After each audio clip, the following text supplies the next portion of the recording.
Salam saudaraku, selamat pagi, semoga kita semua dalam keadaan sehat dan penuh sukacita dalam Tuhan. Marilah kita menggunakan waktu sejenak untuk berdoa, membaca dan merenungkan firman Tuhan sebagai sumber kekuatan, inspirasi dan motivasi bagi kita hari ini, Jumat 15 Oktober 2021. Sebelumnya mari kita berdoa. Bapa di sorga, kami bersyukur atas hari yang indah ini, hari yang penuh harapan. Kami akan merenungkan firman-Mu. Kiranya Roh Kudus menerangi hati dan pikiran kami, agar kami sungguh memahami firman-Mu. Dalam nama Tuhan Yesus Kristus kami berdoa. Amin. Firman Tuhan yang menyapa kita di pagi ini, Efesus 4 ayat 28. Orang yang mencuri, janganlah ia mencuri lagi. Tetapi baiklah ia bekerja dan melakukan pekerjaan yang baik dengan tangannya sendiri, supaya ia dapat membagikan sesuatu kepada orang yang berkekurangan. Demikian firman Tuhan.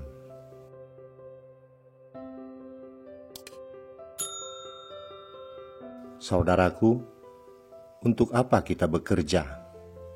Tentunya semuanya setuju bahwa kita bekerja untuk mencari nafkah, agar kita mampu menghidupi diri dan keluarga kita, agar kita mampu hidup layak dan berkecukupan. Itulah tujuannya mengapa kita bekerja.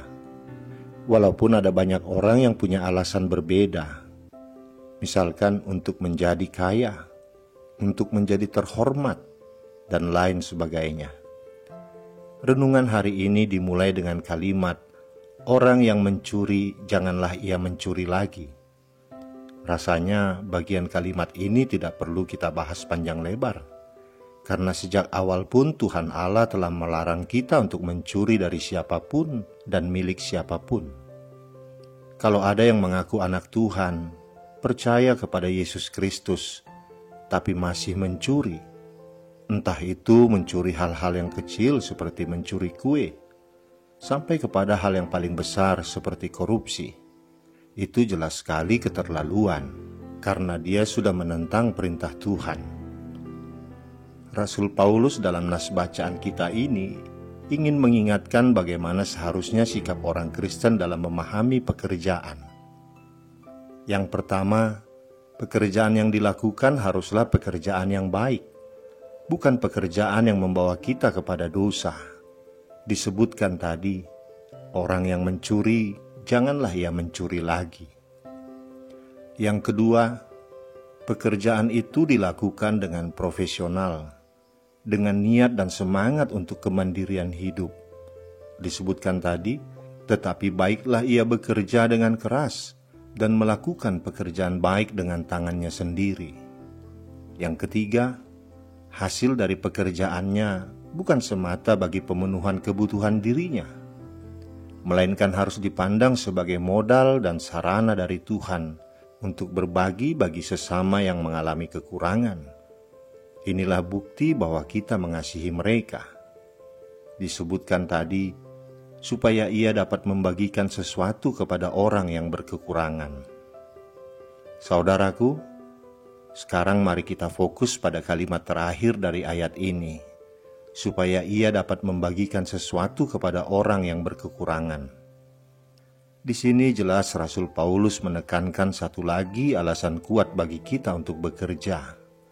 Selain untuk memenuhi kebutuhan pribadi, bekerja juga merupakan sarana untuk melakukan pelayanan. Kita seringkali menggerutu ketika ada orang yang berkekurangan memohon bantuan dari kita, dan merasa semua hasil yang diperoleh dari buah jerih payah kita itu adalah hak kita pribadi. Padahal ketika kita memutuskan untuk menanggapi panggilan Allah untuk bertobat dan percaya pada Kristus, pola pikir kita terhadap pekerjaan dan penghasilan pun seharusnya mengalami perubahan, mengalami transformasi. Kita harus melakukan pekerjaan secara jujur dan siap untuk membagi milik kita kepada orang lain yang membutuhkan. Mungkin berat pada awalnya, tapi percayalah, tidak ada yang sia-sia jika kita melakukannya untuk Tuhan dengan penuh sukacita. Saudaraku, Kita tidak perlu menunggu menjadi orang kaya dulu untuk bisa membantu sesama kita. Ukuran kekayaan itu sangat relatif. Orang yang secara umum dianggap kaya sekalipun masih sering merasa kurang kaya. Dan ukuran kekayaan itu bukanlah segala-galanya di dunia ini. Ketika kita memiliki pekerjaan, itu artinya kita wajib membantu saudara-saudara kita yang kekurangan, yang oleh dunia direndahkan, dipinggirkan, dan disisihkan. Menjadi anak Tuhan yang taat bukanlah semata-mata rajin membaca Alkitab dan berdoa, tetapi juga melakukannya dalam perbuatan-perbuatan nyata. Kita bisa menjadi saluran berkat di dunia ini. Melalui kita, seharusnya orang-orang bisa makin mengenal pribadi Kristus.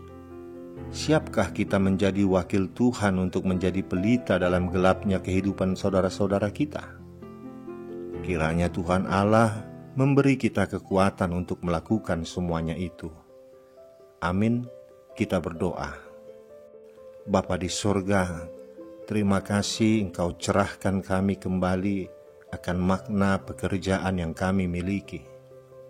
Pekerjaan kami bukan hanya untuk memenuhi kebutuhan hidup kami dan keluarga kami saja.